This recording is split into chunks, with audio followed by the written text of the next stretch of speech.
안녕하세요. 사연 읽어주는 남녀입니다. 오늘도 와주셔서 감사드리며 오늘의 사연 시작하겠습니다. 안녕하세요. 저는 30대 중반에 결혼한 남자입니다. 왜 흔히들 결혼한 여자들은 미운 동서와 차별하는 못된 시어머니 때문에 마음 고생하는 이야기 많이들 하잖아요. 저도 제가 30대 중반에 장모님의 사랑을 받고 싶어서 이렇게 고군분투하게 될 줄은 몰랐습니다. 그렇다고 제가 자라온 환경이 사랑을 못 받고 자란 서글픈 인생은 아니랍니다. 어머니와 위로 누나 2명에게 오히려 과분한 사랑을 듬뿍 받고 살아왔죠. 하지만 아버지가 일찍 돌아가셔서 집안에 남자가 1명이라 마냥 철부지로 자랄 수는 없었어요. 어머니와 누나들에게 받은 사랑만큼 집안의 가장이라는 무게감도 항상 지니고 있었거든요. 당연히 학창 시절에도 한눈을 팔 수 없었죠. 고향에서 공부를 열심히 해서 서울에 있는 대학에 입학했고 대학을 졸업하고는 중견기업에 취직을 했습니다. 누나들도 다 결혼을 하고 집안에서는 이제 저만 장가를 가면 된다면서 결혼을 재촉했죠. 하지만 연애를 해도 결혼까지 이어지는 인연을 만나기는 쉽지 않더군요. 지금의 아내는 동네에 있는 달리기 동호회에서 만난 여자예요.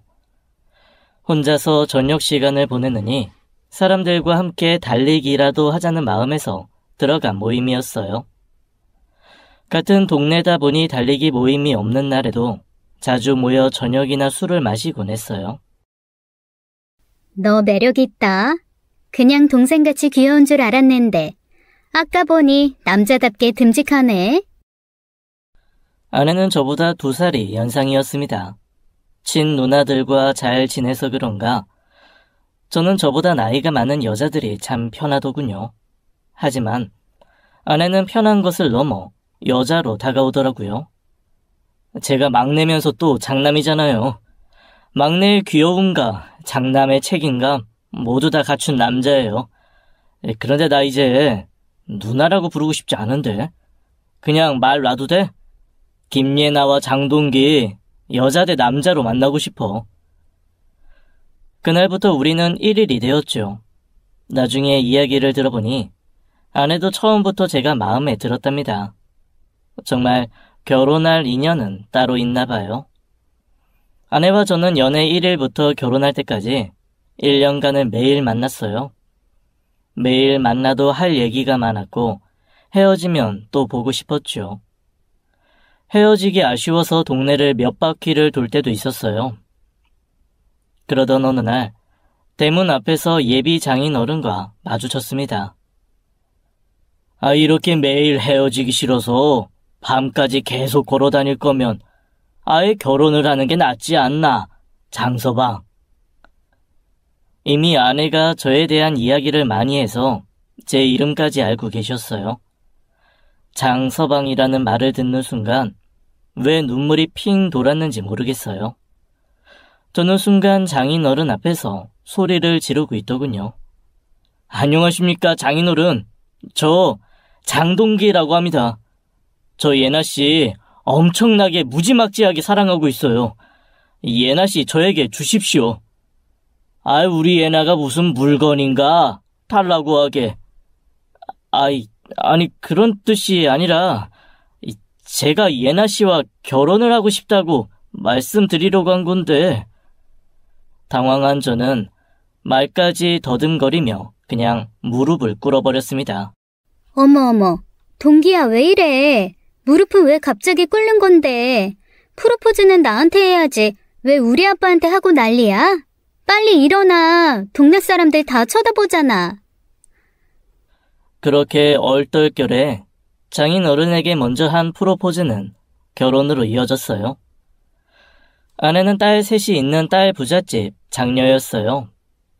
장모님은 처음에는 제가 홀어머니 위로 누나만 둘이 있다고 하니 시집살이가 고될 것 같다며 저를 마뜩지 않게 여기셨어요. 하지만 제가 워낙 어렸을 때부터 어머니와 누나들 틈에서 여자들과 잘 지내는 법을 터득했던지라 처제들과 장모님께도 살갑게 대할 수 있었죠. 웃는 낯 앞에는 장사가 없는 것처럼 장모님도 곧 마음을 여시더군요. 시골에 계신 어머니는 철마다 김치며 장아찌 같은 반찬들을 보내주셨어요. 물론 처갓댁 것도 항상 함께 보내주셨죠. 아이고, 이렇게 장아찌 담그는 게 얼마나 손이 많이 가는 일인데. 사돈 어르신에게 감사하다고 전해주게. 어머나, 물이 달라서 그런가? 김치도 어쩜 이렇게 많나? 우리 장서방 덕분에 예나 아버지 입이 귀에 걸리겠네. 시골 김치랑 장아찌 타령을 하더니 이제야 소원 성취하셨네. 장인어른은 여자들에게 둘러싸여 살다가 집안에 남자가 들어와서 너무 좋다며 저를 아껴주셨습니다. 장서방, 아버지 없이 혼자서 장남 노릇하며 살기 힘들었겠소. 우리가 이렇게 장인이랑 사위로 인연이 되었지만 아버지라 생각하고 언제든지 힘든 일 있으면 편하게 이야기하게. 장인어른 말씀대로 아버지의 그늘을 모르고 살았던 저는 장인어른이 정말 아버지 같았습니다. 남들은 처갓집하고는 멀리 있을수록 좋다고 했지만 저는 일부러 신혼 전셋집도 처가에서 가까운 곳을 구했어요. 그리고 무엇보다도 장모님의 우리 장서방이라는 소리가 그렇게 듣기 좋더라고요. 아내를 만나서 새로운 가족에게 이렇게 사랑을 받을 수 있다는 게 행복했습니다. 하지만 인생이 한치 앞을 알 수 없더군요. 그때는 이렇게 계속 행복한 인생이 펼쳐질 줄만 알았거든요. 경기가 어려워지자 회사에서 구조조정이 들어갔고 정리해고 통지를 받았습니다. 예고도 없이 닥친 해고 통지 앞에서 어찌할 방법이 없더군요. 신혼집 전세 대출도 남아있는 상태여서 실업급여가 끝나기 전에 무조건 재취업을 해야만 했었어요. 학교 선배부터 시작해서 회사 선후배들을 찾아가 부탁을 했습니다. 물론 구인 사이트에도 이력서를 올려두었죠. 가끔 회사에서 연락이 와서 면접까지는 갔지만 마지막 합격 통지는 쉽게 오지 않았습니다. 정말 마음이 타들어가는 나날이었어요. 하지만 무작정 재취업이 될 나를 위해 가만히 있을 수도 없었어요. 택배 물류 회사에 단기 아르바이트 자리가 나면 일당을 벌러 나갔어요. 그리고 밤에는 대리운전을 했습니다. 대리운전 콜이 안 들어오면 동네에서 배달 아르바이트도 짬짬이 했죠. 비 오는 날이면 배달 비용이 올라가서 비가 오면 무조건 배달을 했어요. 비가 오던 어느 날 치킨 배달을 나간 날이었어요. 무슨 모임이 있는 건지 치킨을 10마리나 주문했더군요. 현관문을 열자 거실에 모여있는 사람들의 시선이 비를 흠뻑 맞은 저를 향했어요. 그 순간 정확하게 대각선에 앉아있는 장모님과 시선이 마주쳤습니다. 장모님은 순간 당황하더니 이내 모르는 척 고개를 돌리셨어요. 아우, 비가 이렇게 오는데 젊은 사람이 고생이네. 그런데 치킨이 너무 식었다. 이거 어디 돌다가 오는 거예요? 아닙니다. 비가 너무 많이 오다 보니 기온이 내려가서. 죄송합니다. 저도 황급히 문을 닫고 나왔습니다. 그날 밤 내내 장모님의 눈빛이 생각나서 잠을 이룰 수가 없었어요. 주말 아침 막내 처제에게서 연락이 왔습니다. 화장실 변기가 막혔는데 장인 어른은 일찍 등산 모임에 나갔고 일요일이라 설비 가게도 다 문을 닫았다고 장모님이 저에게 연락을 해보라고 했다면서요. 그렇다고 네 형부가 막힌 변기 뚫으러 가야겠냐? 아빠가 오실 때까지 기다려. 급하면 근처 쇼핑몰을 가든가. 아니야. 아침이라 배달콜도 없을 시간인데 내가 빨리 가서 고칠게. 아내의 걱정을 뒤로하고 저는 급하게 처갓집으로 달려갔습니다. 죄송해요, 형부. 엄마가 하도 난리를 펴서 전화드렸어요. 아니, 어차피 일도 없어서 집에서 놀고 있는데 이런 거라도 도와줘야지. 집안에 남자가 없으니 어쩌겠나. 그리고 배달 일을 하려면 다른 동네에서 할 것이지. 왜 하필 우리 동네에서 하나? 내가 지난번엔 얼마나 놀랐는지 알아? 비가 와서 우비를 뒤집어 쓰고 있길 망정이지. 다들 결혼식에 왔던 동네 사람들인데 누가 알아보기라도 했으면 어쩔 뻔했나? 아유, 진짜 내가 개망신 당하는 줄 알고 얼마나 조마조마했는지. 죄송합니다, 장모님. 배달 아르바이트가 집 근처에서 짜투리 시간에 할 수 있는 것이라서요. 정말 동네 창피해서 이제 배달도 맘대로 못 시키겠네. 도대체 취직은 언제 되는 거야? 아니, 주변 머리가 그렇게 없나? 친구나 선배도 없어? 남들은 경력 있으면 좋은 회사로 이직도 척척하더구만. 자네는 지금 몇 달째 놀고 있는 거냐고. 아유, 빨리 변기나 뚫어. 그리고 하는 김에 세면대 물도 잘 안 내려가니까 거기 배수관도 좀 살펴보고. 막힌 변기를 뚫고 세면대의 배수관에 쌓인 머리카락을 끄집어내고 지저분해진 화장실 바닥 청소까지 하고 있었어요. 아, 이게 무슨 일이야? 왜 이 시간에 장서방이 우리 집 욕실 청소를 하고 있어? 아이, 누가 장서방한테 이런 짓 시킨 거야? 장서방, 고무장갑 벗고 당장 나오게. 아이, 그렇잖아도 아침부터 밤까지 이 일 저 일 하느라 힘든 사람을 이렇게 부려먹어. 아, 다들 제정신이야. 산에 갔다가 오신 장인어른은 크게 역정을 내시면서 저를 데리고 집 밖으로 나오셨어요. 장인어른, 막내 처제가 변기가 막혔는데 아버님도 안 계시니까 어찌할 바를 모르겠다고 큰언니 찾길래 제가 오겠다고 한 거예요. 저 괜찮습니다. 집안에 남자가 필요한 일이면 제가 당연히 해야죠. 장서방이 이렇게 착해서 우리 예나가 좋아한 거 내가 다 알지. 장서방, 지금 상황이 너무 컴컴한 동굴 같겠지만 아직은 터널 중간이라 앞이 가늠이 안 되는 것뿐일세. 곧 터널이 끝나고 환한 빛이 보일 테니까 너무 조급해하지 말게나. 그리고 장모가 뭐라고 해도 너무 섭섭하게 생각지 말게. 다 예나가 고생할까봐 걱정되는 마음에 하는 소리니까. 장인 어른의 든든한 위로와 아내의 따뜻한 마음을 엔진 삼아 시간을 쪼개가며 재취업 준비와 서너 가지 아르바이트를 계속했습니다. 여보, 둘째 예지가 결혼한다고 하네. 언제 그렇게 연애를 했는지. 남편이 잘 나가는 IT 회사 개발자라는데 엄마가 벌써부터 이서방 어쩌고 난리야. 그래도 우리 장서방 기죽으면 안 돼. 알았지? 누가 뭐래도 당신은 우리 집안 맞삼이니까. 그래, 맞서이가 계속 힘을 못 써서 큰일이네. 지난번 면접 본 데서도 연락이 없는 거 보니 이번에도 안 될 모양이야.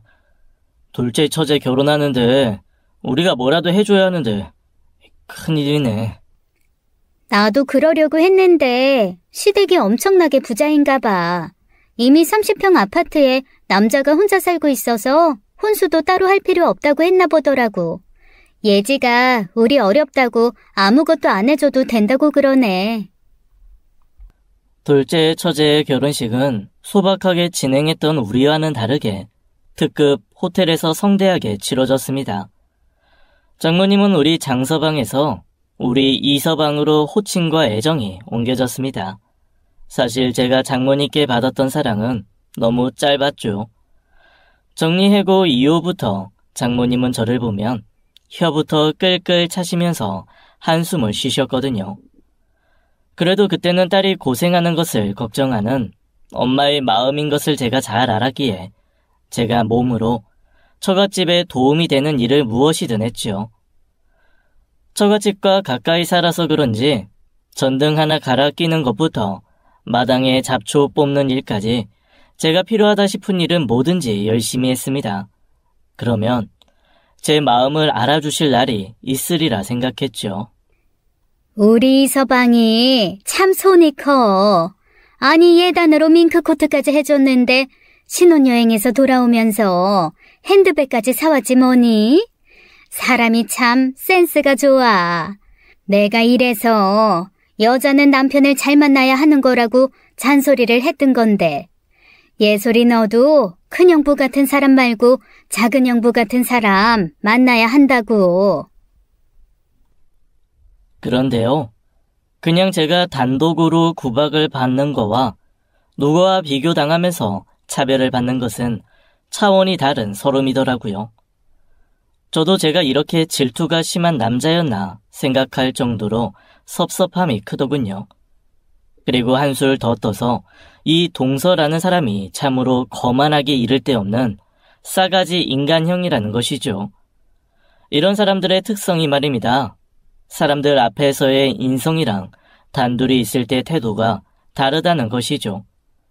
돈이 아무리 많으면 뭐합니까? 저는 살짝 둘째 처제가 걱정이 되기도 했어요. 하지만 저밖에 알 수 없는 사실이라는 게 더 답답할 노릇이었죠. 처제가 결혼을 하고 한 달 뒤인가 김장을 하는 토요일 날이었어요. 저는 전날에도 아내랑 가서 배추를 나르고 절이는 것을 도왔죠. 처제네는 멀리 살기도 했지만 직장을 다녀서 토요일 저녁에나 도착을 했어요. 김장 다 끝났는데 뭐하러 이 시간에 와? 왜? 김장김치만 쏙 가져가려고? 아유, 언니 왜 그래? 엄마가 만든 보쌈이랑 김장김치 먹으려고 왔는데. 우리 이서방 왔는가? 아유, 이 근처에는 오지도 말게. 옷 버리면 어떡하려고 그래? 손이나 씻고 텔레비전이나 보면서 기다리게. 오늘 우리 이서방 온다고 하길래 내가 특별히 돼지 보쌈이랑 소고기 수육까지 만들었네. 이거만 정리하고 차릴 테니까 가만히 앉아있게나. 동서는 장모님 말씀대로 마당에 잔뜩 쌓인 김치통들 사이를 유유히 지나쳐서 거실로 가서는 나오지를 않더군요. 빈말이라도 돕겠다는 말 한마디 없이요. 저는 마당에 있는 김장동 마무리를 하고 마당 청소를 했습니다. 마당 청소를 다 하고 났더니 동서가 마당으로 나오더군요. 와, 아직도 이렇게 마당에서 김치하는 집이 다 있네. 아이, 그냥 돈 주고 사 먹으면 될 일을 고생들 하네. 아이 참, 예지한테 들으니 나이도 나랑 동갑인 것 같은데 내가 굳이 형님이라고 불러야 되나? 둘이 있을 때 반말해도 불만 없지? 저희가 나이가 같다고 해도 저한테 형님이라고 불러주시는 게 맞죠. 그리고 사람들과 같이 있건 둘이 있건 간에 예의는 지켜주세요. 저도 존대할 테니까 동서도 존대해 주시죠. 아, 형님 성격 빡빡하시네. 네네, 알겠습니다. 아, 근데 어떻게 나이 많은 여자랑 살아요? 나는 여자가 나보다 나이 많으면 여자라는 생각 안 들던데. 지금 그거 농담이라고 하는 말인가요? 손이 처형한테 나이 많은 여자라니요. 아이, 정말 그냥 웃자고 한 소리예요. 하도 경직돼 보이셔서. 장모님이 들어오시래요. 저녁 먹어야 한다고요. 와, 정말 남은 김장 배추라도 날리고 싶은 것을 참았네요. 사람이 계속 어려우면 자격지심이 생기는 걸까요? 제가 정말 못나서 이렇게 화가 나는 걸까 싶어서 바로 못 들어가겠더라고요. 그런데 단 한 사람, 그것을 알아주는 분, 장인어른이 곁에 계셨습니다. 제가 한창 동안 들어가지 않자 슬그머니 장인어른이 나오셔서 제 어깨를 툭툭 치시더니 안아주시더라고요. 어제 오늘 김장하느라 너무 수고 많았네. 아, 역시 우리 큰사위가 있어서 든든하네. 어여 들어가서 고기랑 김장김치 먹음세. 마음을 추스르고 장인어른을 따라 집 안으로 들어갔습니다. 장모님은 동서 앞에 새로 삶은 소고기 수육을 내려놓고 있었어요. 난 우리 이서방이 이렇게 와이셔츠 입은 모습이 좋더라. 남자는 뭐니 해도 흰 와이셔츠에 양복 입고 출퇴근을 해야 그게 가장의 모습인데. 에휴, 자네는 언제나 그 티셔츠에 배달조끼를 벗게 될는지. 저는 차가워진 보쌈을 한 조각 입으로 가져가다가 다시 내려놓았어요. 엄마, 우리 이이도 소고기 수육 줘. 여기 돼지고기는 다 식었다. 우리 장서방이 오늘 고생을 제일 많이 했거든. 엄마 오늘 이이 아니었으면 아직 김장 끝나지도 않았다고. 집에서 놀고 있는데 그깟 일 좀 했다고 유세 떠는 거니? 그렇게 유세 부리려면 아예 다음부터 오지도 마라 이거사. 아이, 힘들게 일한 장서방한테 왜 그러나? 집에 무슨 일 나면 매번 장서방부터 찾아서는 온갖 잡일은 다 시키면서. 그리고 이서방, 장서방이랑 나이는 같아도 손이 형님이니까 깎듯이 형님으로 모시게. 순간 서러웠던 마음이 장인어른과 아내 덕분에 좀 나아졌어요. 제가 더 열심히 해서 장인어른과 장모님, 아내한테 좋은 모습을 보여야겠다고 결심했어요. 하지만 그 깐족되는 동서는 매번 돈으로 장모님의 환심을 사더군요. 그리고 더 환장하겠는 것은 그 장소에 꼭 아내와 저를 초대한다는 것이었어요. 안 가려고 하니 소인배 같고 가면 또 장모님의 한숨 섞인 비교를 당할 것이 뻔했으니 가족 모임이 정해지기라도 하면 정말 아팠으면 좋겠다는 생각마저 들었죠. 여보, 다음 주 토요일에 예지가 자기 생일이라고 갈비집에서 저녁 먹자고 하는데 그날 같이 갈 수 있지? 제부가 당신이랑 꼭 같이 오라고 했다는데. 나는 안 가면 안 되나? 솔직히 말해서 그런 자리 좀 불편해. 이 동서가 자랑질하는 거 봐주는 것도 마음 불편하고 장모님한테 비교당하는 것도 매번 웃으면서 넘기기 이제는 좀 힘드네. 우리 남편 마음이 많이 힘들구나. 내가 미안하지. 엄마는 왜 그렇게 차별을 하는 건지 모르겠어. 내가 그렇게 비교하지 말라고 부탁을 했는데도 말이야. 내가 계속 이 모양 이 꼴이라 그런 거지 뭐. 왜 노력해도 앞으로 한 발자국도 나아가지 않은지 모르겠네. 당신이 고생해서 제일 미안해. 무슨 소리야. 당신은 언젠가는 반드시 다시 일어날 수 있어. 걱정하지 마. 그리고 나도 계속 일하고 있잖아. 그러니까 마음의 여유를 조금만 가져봐. 이번 모임에는 나만 다녀올게. 아니야. 내가 잠시 못난 생각했다. 그런 자리에 당신 혼자 가면 더 장모님이 뭐라고 할 텐데 남편이 되어서는 불편하다고 피할 생각부터 했네. 장동기 아직 죽지 않아. 내가 우리 마눌님 지켜야지. 결혼하고 처음 맞는 처제의 생일날이라 그런지 동서가 준비를 엄청 했더군요. 세상에 처제를 위해 생일 선물로 외제차를 선물하더라고요. 어머 자기야, 이거 진짜 내 자동차 키야? 내가 지난번에 그냥 지나가는 말로 얘기한 건데 텔레비전에 광고 뜨길래 나도 저런 차 한 대 있으면 좋겠다고 했거든. 이제 아빠 엄마 어디 나들이 갈 때 나한테 연락해. 내가 아빠 엄마 모시고 어디든지 데려다 줄게. 아참, 언니네도 혹시 차 필요하면 빌려서 써도 되고. 얘는 누가 차를 함부로 빌려주니? 그런 건 형제 사이에도 하면 의상하기 십상이야. 그리고 이렇게 비싼 외제차 함부로 몰다가 사고라도 나면 쟤네들이 무슨 수로 보상을 하겠니? 그런 얘기 하지도 말아라. 에휴, 아직까지 차도 한 대 없어서 비가 오나 눈이 오나 버스 타고 지하철 타고 다니니 예나가 얼마나 힘들겠니?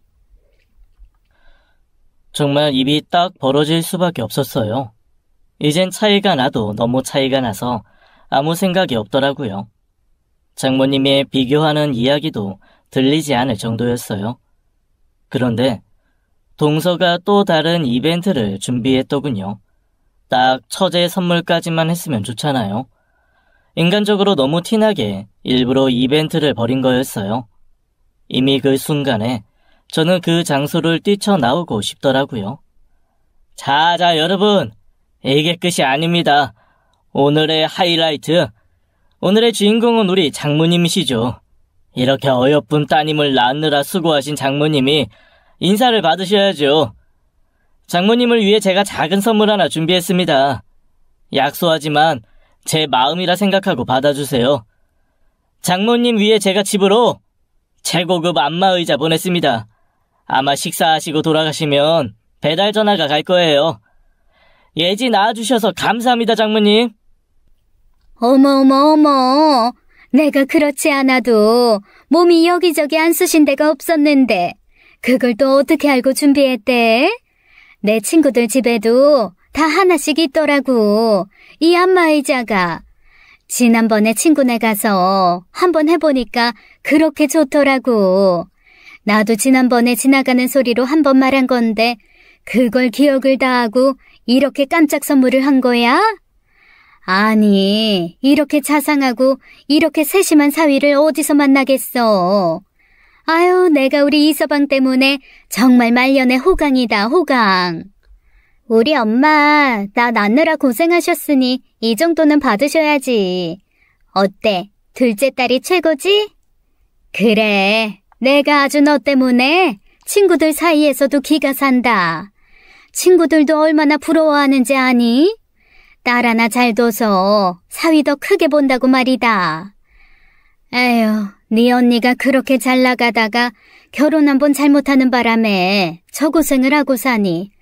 너라도 이렇게 잘 살아서 이 엄마가 얼마나 좋은지 몰라.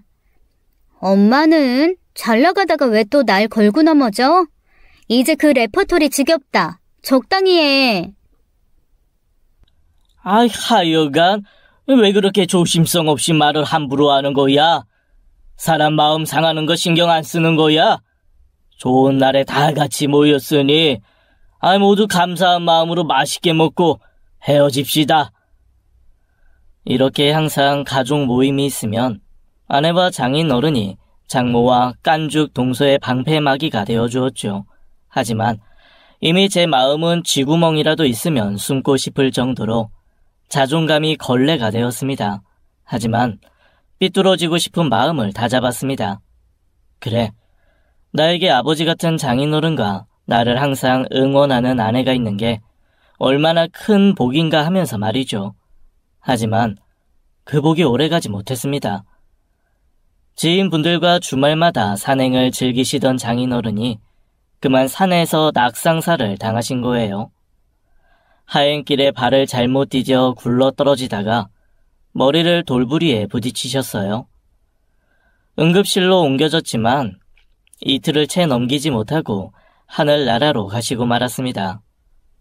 저는 돌아가시기 전 이틀 내내 장인어른 곁을 지켰습니다. 임종 전에 장인어른은 힘겹게 저에게 말씀을 하셨어요. 우리 장서방, 내가 자네만 믿고 떠나네. 예나랑 예지 예솔이까지 자네가 오빠라고 생각하고 잘 부탁하네. 그리고 자네 장모, 말은 저렇게 해도 언젠가 자네 인정해주는 날이 올 거야. 그러니까 마음 너무 상처받지 말고 끝까지 장모 버리지 말고 지켜주게나. 아버님, 이렇게 가시면 안 되잖아요.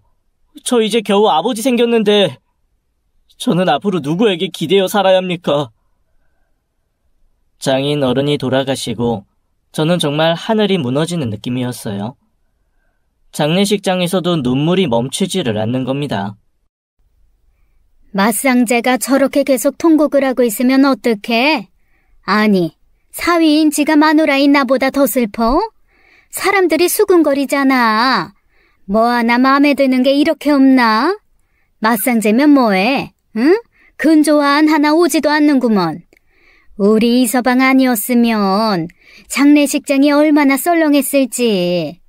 아유, 정말 생각 같아서는 저 맞상제도 우리 이서방이 했으면 좋으련만.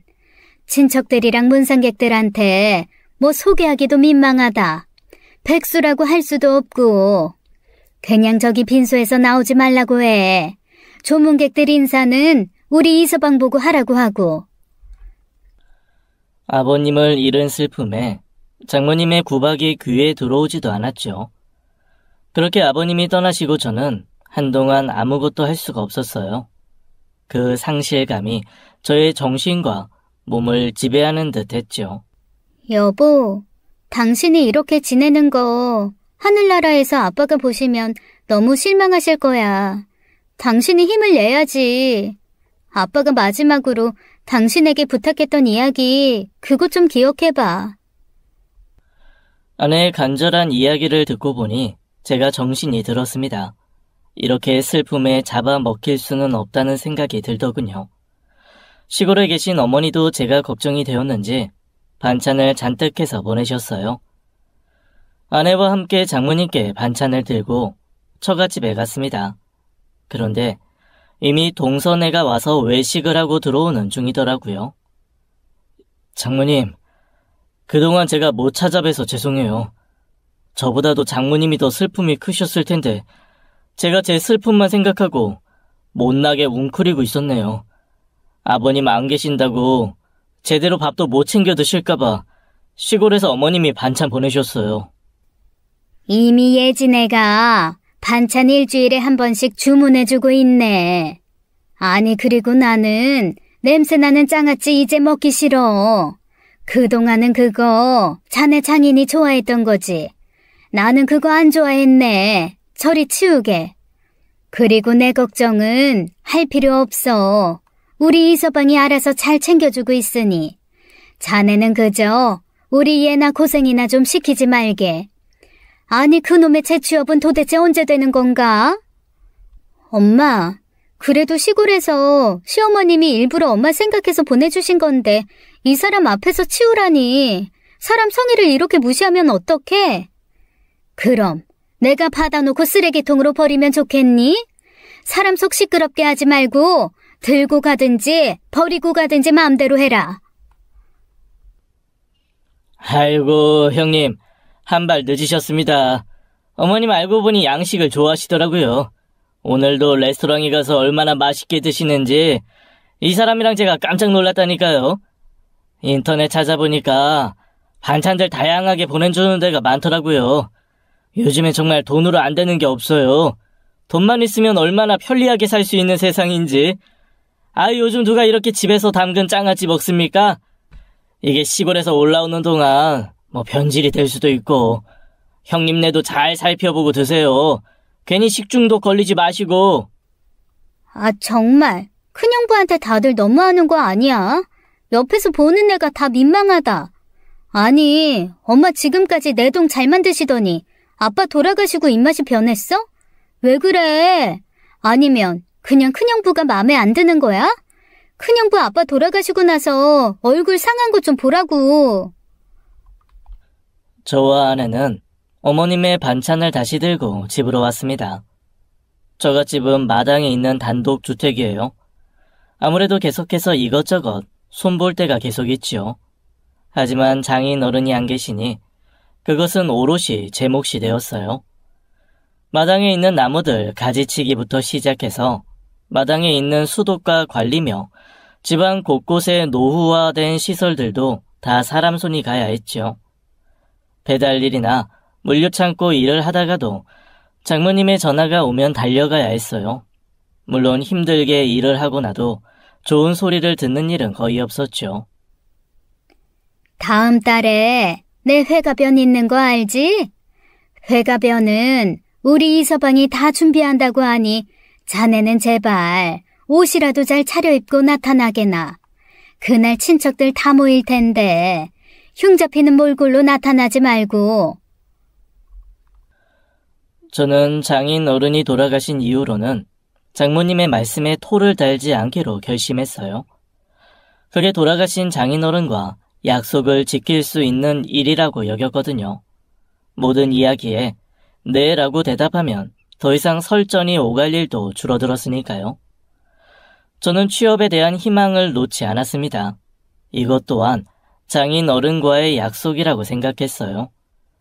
저는 장모님의 회갑연을 위해 배달 알바로 버는 돈을 모두 저축을 했습니다.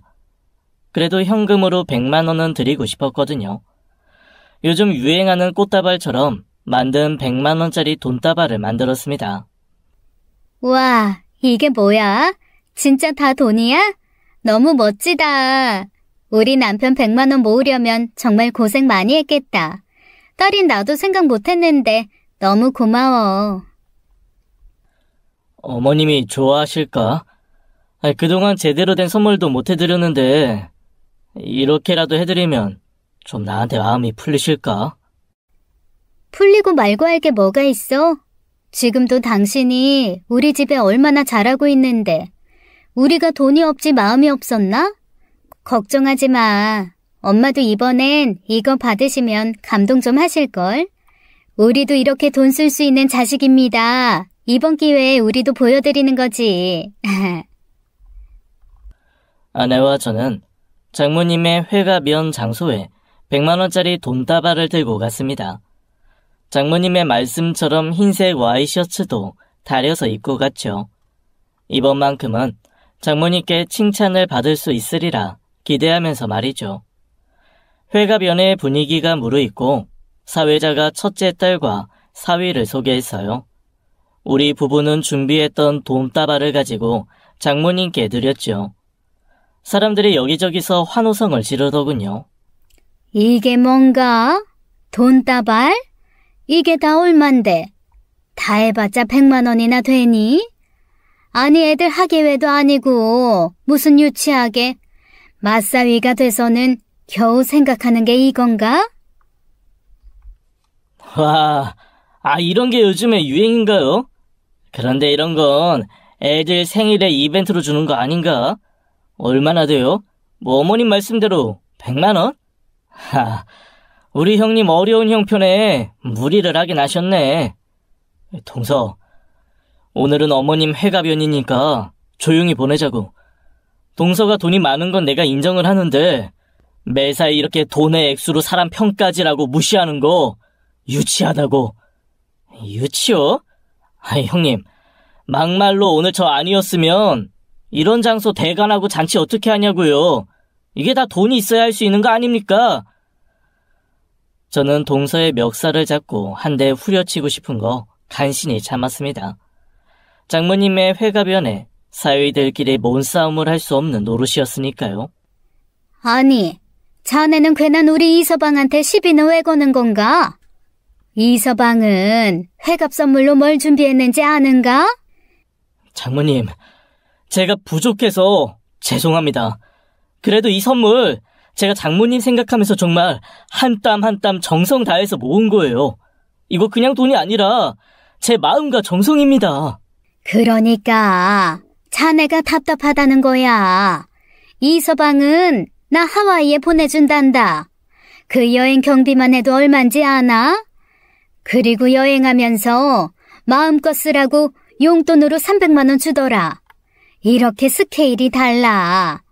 아니 나한테 이런 거 갖다 줄 거 있으면 우리 딸 예나한테 생활비로 주게나. 누가 내가 자네한테 용돈 달라고 했나? 엄마, 정말 너무한 거 아니에요? 이가 한 달 동안 이거 모으느라고 얼마나 고생한 줄 알아요? 하루에 15시간씩 일했다고요. 그렇게 잠도 줄여가면서 엄마한테 주려고 마련한 거란 말이에요. 그런데 이렇게 사람들 앞에서 무안을 줘요? 그러니까 사람들 창피하게 네가 왜 큰소리야? 나한테 줄 돈 니네 생활비로 쓰라는 거 아니야. 네가 고생 안 하고 잘 살아봐. 내가 이러겠냐고.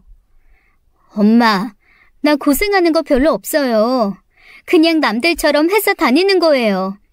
이 사람이 얼마나 나한테 진심을 다해서 잘해주는데요. 엄마 이러는 거 아니에요. 아빠 옆에서 임종까지 지킨 사람이 이 사람이라고요. 그리고 아빠 돌아가신 다음에도 집안의 굳은 일은 이 사람이 다 도맡아서 한 거 몰라요? 아니, 엄마가 필요할 때는 맨날 불러서 부려먹고 단 한 번도 고맙다 따뜻하게 말해준 적도 없잖아요. 가까이 사는 효자가 제일 불쌍하다고 하는 말이 이거네. 가끔 돈으로 유세 떠는 게 효도예요? 돈으로 하는 효도가 제일 쉽다는 거 몰라요? 그러니까 그 돈으로 하는 쉬운 효도 장서방도 한번 해보라고. 아직도 저렇게 어리석어서 지 남편 편만 들지. 장서방이 제대로 살기만 했어 봐라. 이렇게 딸이 엄마한테 고래고래 대들겠냐? 그래, 이제부터 우리끼리 알아서 잘 살 테니까 엄마는 돈 잘 버는 제부랑 평생 효도받으면서 잘 사세요. 다시는 얼굴 보지 말자고. 아내와 장모님은 서로 소리를 지르더니 결국 아내는 통곡을 하며 주저앉았어요. 장모님의 회가변은 이렇게 엉망진창이 되었죠. 무너져 우는 아내를 보는 제 마음도 찢어졌습니다. 하늘에 계신 장인 어른께도 면목이 없었어요. 당신에게 너무 미안하다. 결국 못난 나 때문에 장모님한테 그런 소리나 듣게 하고. 무슨 소리야. 이게 왜 당신 탓이야. 이건 순전히 돈 때문에 사리 분별력 잃은 엄마 탓이야. 나도 이제 더 이상 우리 남편 차별하고 구박하는 엄마 따위 필요 없어. 우리끼리 잘 살면 돼, 여보. 괜찮아. 기죽을 필요 없어. 그 회감년 이후로 한 달 동안 장모님을 뵙지 못했죠. 2주간 하와이 여행을 다녀오시고도 저희한테 연락이 없으셨어요. 아내는 말은 심하게 내뱉었으나 계속 마음이 쓰이는 듯 했어요. 저라도 먼저 연락을 할까 싶었지만 취업이라도 하고 자신 있게 다시 나타나자 마음을 먹고 있었죠. 그런데 막내 처제에게 연락이 왔습니다. 형부, 엄마는 연락하지 말라고 하는데 형부 말고는 생각나는 사람이 없어요. 처제, 그러지 않아도 궁금해하고 있었어. 장모님 하와이 여행 잘 다녀오셨어? 언니가 마지막에 그렇게 나와버려서 어머님 상심이 크시지? 지금 엄마 여행이 문제가 아니에요. 지금 둘째 언니 큰일 났어요. 둘째 형부가 사라졌어요. 둘째 언니가 사방팔방 찾으러 다니고 있어요. 무슨 소리야? 아이, 동서가 사라지다니. 회사는 어떻게 하고? 알고 보니 그렇게 돈 자랑을 하던 동서가 회사에서 거액의 돈을 횡령하고 종적을 감춘 채 사라진 겁니다. 경찰에서 처제의 집을 압수수색하고 심지어 장모님 집까지 압수수색이 들어간 거예요. 저와 아내는 당장에 처갓집으로 달려갔습니다. 그러니까 지금까지 형부가 횡령한 돈으로 우리랑 엄마한테 선물 공세를 한 거였어. 원래 동선의 집이 부자라면서요. 그래서 그렇게 여유가 있었던 거 아닌가? 그리고 연봉이 2억이 넘는다면서. 그런데 왜 회사 돈을 횡령해? 둘째 처제는 아예 모르고 있었던 거야? 형부가 알고 보니 온라인 불법 도박 중독자였대. 결혼하기 전부터 그랬나 봐. 그래서 형부네 부모님한테 받은 돈도 다 도박에 들어갔대. 결국에는 회사 돈까지 손을 댄 거래. 세상에나, 도박이라니. 그래서 그렇게 쉽게 번 돈 물쓰듯 펑펑 쓴 거구나. 힘들게 돈 버는 거 무시하고. 이런 나쁜 새끼. 예지는 지금 어디에 있는 거야? 지금 경찰서에 가 있어. 경찰이 무슨 조사한다고 해서 혼자서 울면서 갔는데 내가 너무 무서워서 형부한테 전화한 거야. 저는 경찰서로 가서 조사를 마치고 나온 처제를 데리고 처갓집을 왔습니다. 처제는 아예 혼이 나간 얼굴이더라고요. 어쩐지 엄마 회가병 끝나고 이상하더라고. 자기가 회사를 관두고 친구랑 사업을 하기로 했다나? 그래서 당분간 긴 출장을 갈 거라고 하더라고. 근데 엄마, 경찰이 이상한 소리를 하던데? 혹시 엄마 이서방한테 무슨 돈 투자한 거 있어? 설마. 동서가 아무리 도박이 미쳤다고 해도 장모님이 무슨 돈이 있다고 장모님한테까지 사기칠 리가 있겠어? 아이고 내 돈. 내 돈 어쩌면 좋으냐. 예나야, 이제 어쩌면 좋아. 그놈이 네 아빠 보험금이랑 연금 남은 것까지 다 가져갔는데 이제 어쩌면 좋아. 그게 무슨 소리야. 제부가 왜 돈을 가져가? 아니, 그 녀석이 투자를 하면 2배로 불려주겠다고 해서 아빠 앞으로 나온 사망보험금이랑 연금 남은 거 2억 다 빌려줬지 뭐냐. 엄마, 진짜야? 아니, 그렇게 중요한 걸 왜 이제 얘기를 해? 그렇게 큰 돈 빌려주려면 당연히 우리랑 상의를 했어야지.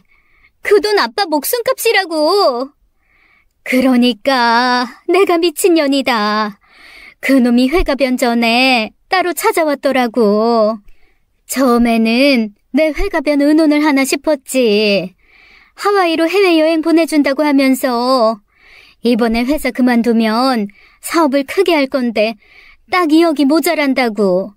자기네 사업에 투자하면 6개월 이내에 2배로 갚는다고 말이야. 그런데 너희한테 이야기하지 말라고 하더라고.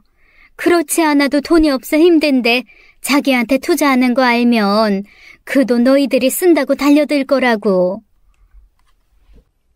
네, 나쁜 놈은 나쁜 짓을 하나만 하지 않는 법이죠. 도박에 미친 인간이 보이는 게 없었나 봅니다. 회사 돈으로도 모자라 장인어른 목숨값까지 도박에 퍼부은 거예요. 정말 이 나쁜 새끼를 찾아내서 죽여버리고 싶더군요. 하지만 그 전에 장모님이 먼저 쓰러지셨습니다. 평소 고혈압이 있으셨던 장모님이 충격과 스트레스로 인한 뇌출혈이었어요. 119를 부르고 구급차를 타고 응급실로 갔습니다. 정말 장모님까지 어떻게 되시는 줄 알고 우리 모두가 너무 놀랐어요. 위급한 상황은 넘겼으나 좀 더 지켜봐야 합니다. 장모님은 일주일간 병원에 입원을 하고 집으로 퇴원을 하셨습니다. 집에 막내 처제만 혼자 있는 상태에서 환자인 장모님을 혼자 둘 수는 없었죠. 아내와 의논해서 우리가 장모님 댁으로 들어가기로 했어요. 회사에 출근해야 하는 아내를 대신해서 요양보호사가 없는 시간에는 제가 장모님을 돌봐드렸습니다. 아니, 사위되는 분이 정말 장모님한테 잘하시네요. 어르신은 좋으시겠어요. 요즘 세상에 어떤 사위가 장모 병간호를 하겠어요? 그러게요. 제가 이렇게 착한 사위를 그동안 못 알아봤네요. 옛날 생각을 하면 제 발등을 제가 찍은 거네요. 장서방, 내가 정말 장서방 볼 면목이 없네. 면목이라니요. 자식이 부모 병간호하는 거 당연한 일이죠. 장인어른은 저에게 아버지나 마찬가지였어요.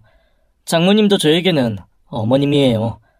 이제야 이렇게 장모님이 저랑 눈도 마주치고 고맙다 해주시니 저 너무 좋은데요.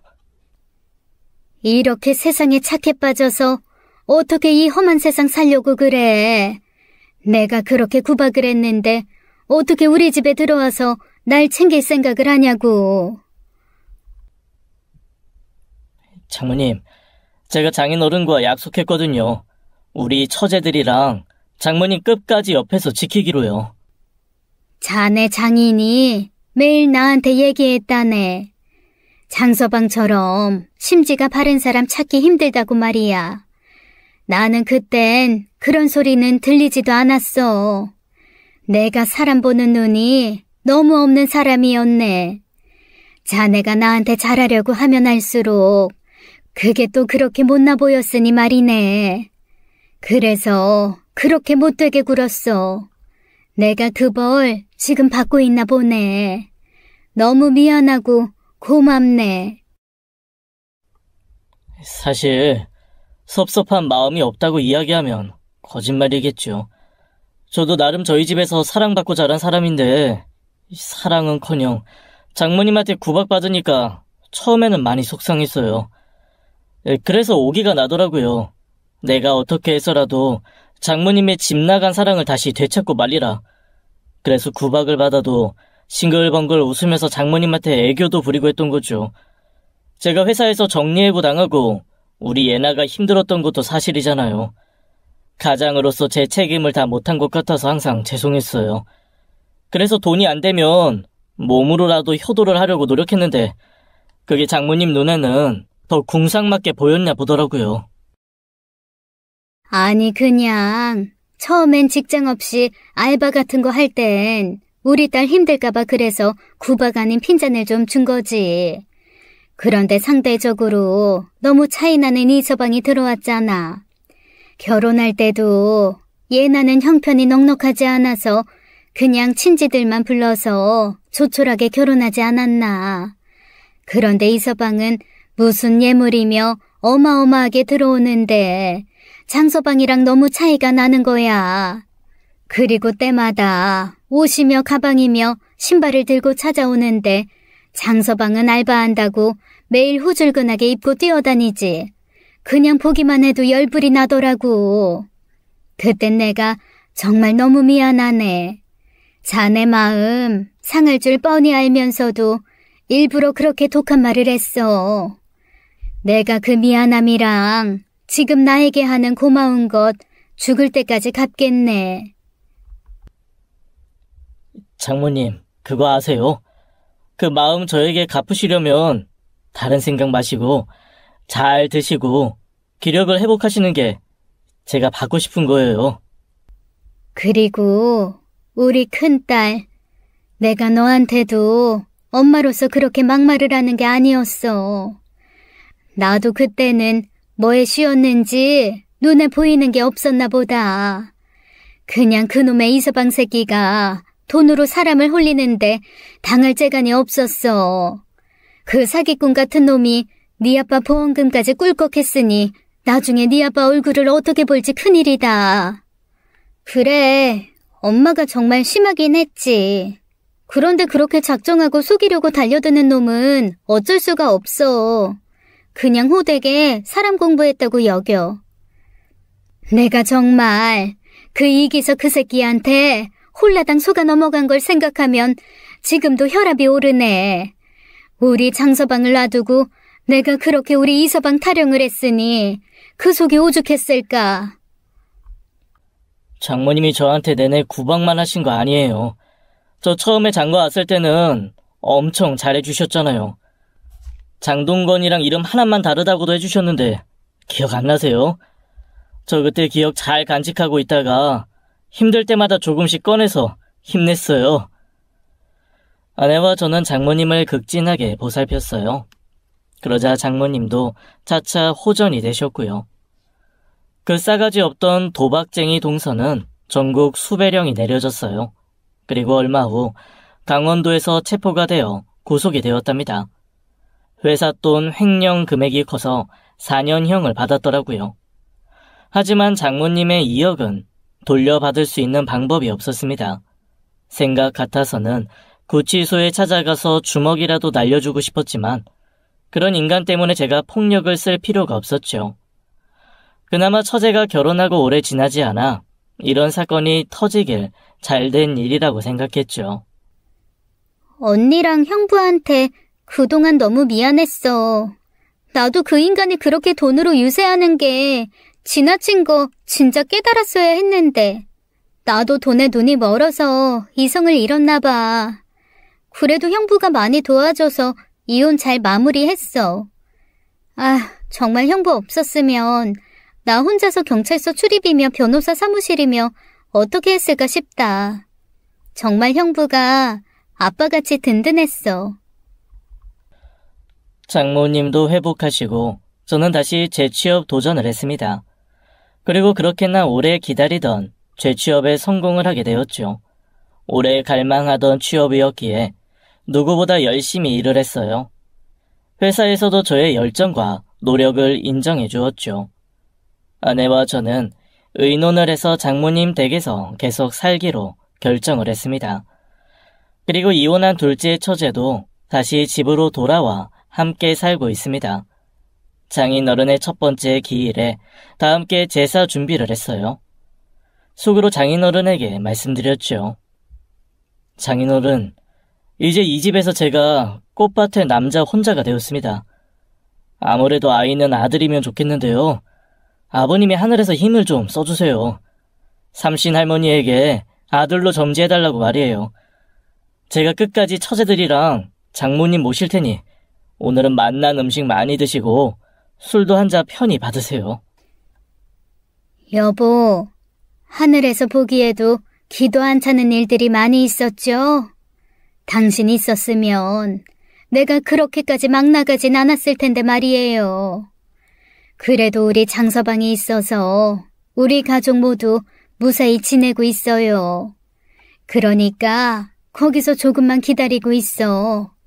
내가 둘째 다시 제대로 된 놈이랑 결혼시키고 셋째까지 보내고 나면 천천히 따라갈 테니까요. 엄마, 무슨 소리야. 아직 엄마 나이 환갑 겨우 지났거든? 우리 세자매 애들까지 다 보고 떠나려면 아빠가 한참 기다려야 돼. 장인 어른이 힘을 써주신 덕분인지 지금 아내의 뱃속에는 8개월 된 아들이 자라고 있답니다. 장모님은 벌써부터 손주를 맞을 생각에 분주하시답니다. 그리고 매일 아침 출근하는 저를 위해 건강 주스를 갈아주시느라 바쁘시고요. 이제는 장모 사랑을 한 몸에 받는 맞사이가 된 거죠. 지금까지 장모 사랑을 받기 위한 고군분투 이야기 들어주셔서 감사합니다. 혹시라도 청취자 여러분들에게도 사위들이 있다면 오늘 이후로는 차별하지 마시고 골고루 사랑을 나눠주시기 바랍니다. 지금까지 사연 읽어주는 남녀였습니다. 끝까지 함께해 주신 여러분 감사드리며 저희는 다음 사연으로 돌아올게요. 감사합니다.